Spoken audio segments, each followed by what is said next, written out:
ये जो लोकसभा के चुनाव थे, ये एक ऐसे चुनाव थे जहां पूरी दुनिया देखना चाहती थी कि देश के लोग किस प्रकार की राजनीति को पसंद करते हैं। जो राजनीति पिछले 10 साल से भाजपा के शासन में लोगों ने देखी, वो सिर्फ भाषण, प्रचार, प्रोपेगेंडा, झंडा, बैनर, टेलीविज़न और इश्तिहार की राजनीति थी।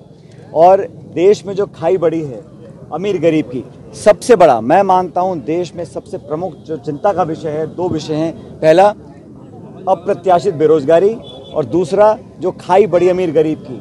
जो नीति निर्माण हुआ है वो आर्थिक दृष्टि से सिर्फ चंद लोगों को फायदा पहुंचाने के लिए काम सरकार ने किया और अधिकांश भारतवर्षीय जो लोग हैं वो महंगाई और बेरोजगारी से जूझ रहे थे। तो जो परिणाम आज आए हैं, संख्या बल किसका है, गठबंधन सरकार किसकी कब क्या बनती है, बाद की बात है, लेकिन शुद्ध रूप से जो परिणाम का आकलन आप करेंगे उसमें ये वोट सरकार के खिलाफ पड़ा।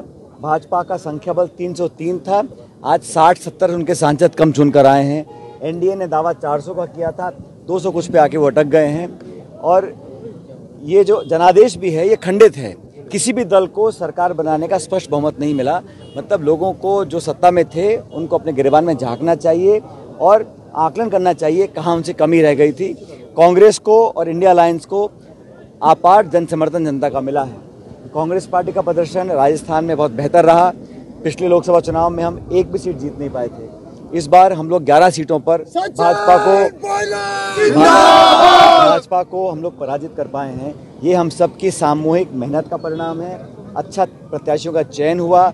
हमारा मैनिफेस्टो, हमारा कैंपेन, राहुल गांधी जी की पदयात्रा, प्रियंका जी का, खड़गे जी का व्यापक जो पूरे देश में प्रचार उन्होंने किया, उसका लाभ हमको मिला है।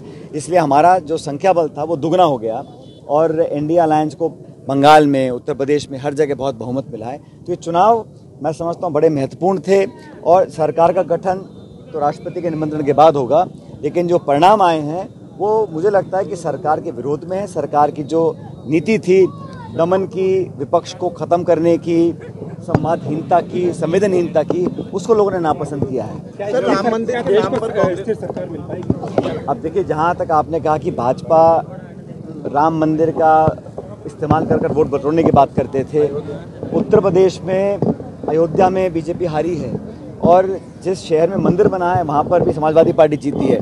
तो इस देश के नौजवान, किसान और अधिकांश लोग धर्म के नाम पर जो राजनीति हो रही है उसको पसंद नहीं करते। राजनीति होती है सिद्धांत की, संविधान की, प्रगति की, विकास की, योजना की, उद्योग की, निवेश की।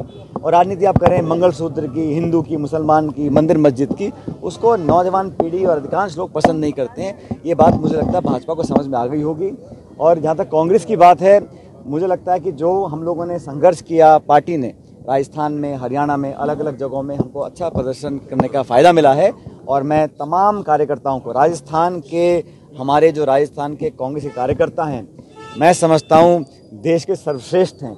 और जिस मेहनत के साथ उन्होंने पार्टी का बीड़ा उठाया, नेता तो सिर्फ हम लोग भाषण देते हैं, लेकिन पोलिंग बूथ पर जिन्होंने भीषण गर्मी में तमाम दबाव के बावजूद, केंद्र की सरकार, राज्य की सरकार, डबल इंजन का पूरा उन्होंने सत्ता का दुरुपयोग किया, उसके बावजूद कार्यकर्ताओं ने जो बूथ पर खड़े होकर इस गर्मी में लोगों को वोट डलवाकर पार्टी को जिताया है, उनकी मेहनत के कारण आज हमारे अच्छे परिणाम आए हैं। सर, हनुमान बेनीवाल ने बयान जारी किया है कि राजस्थान में आरएलपी की ओर से 20 लाख वोट कांग्रेस को पड़े, लेकिन जब गठबंधन की अभी मीटिंग हुई उसमें उनको नहीं बुलाया गया, वो उनका अपमान हुआ है, ऐसा उन्होंने कहा। सब लोग जो इंडिया गठबंधन में थे आज भी गठबंधन में हैं, बल्कि मैं तो समझता हूँ आने वाले समय में हमारे गठबंधन में और दल शामिल हो जाएंगे।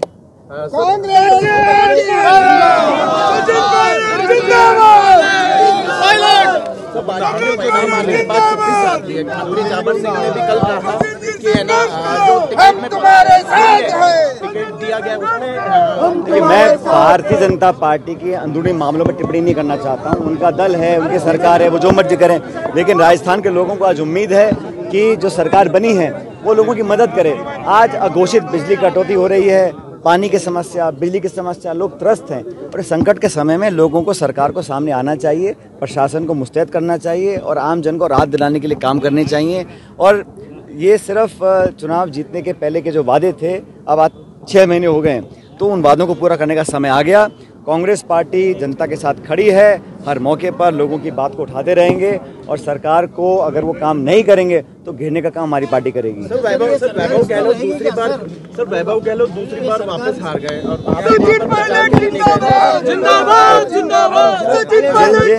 ऐसा है, हम लोगों ने 11 सीटों पर भाजपा को हराया है। जहां जहां हम लोग भाजपा को हरा नहीं पाए, अगली बार हम दुगनी मेहनत कर उनको हराएंगे। लेकिन देश का मूड, प्रदेश का मूड आज कांग्रेस के पक्ष में है।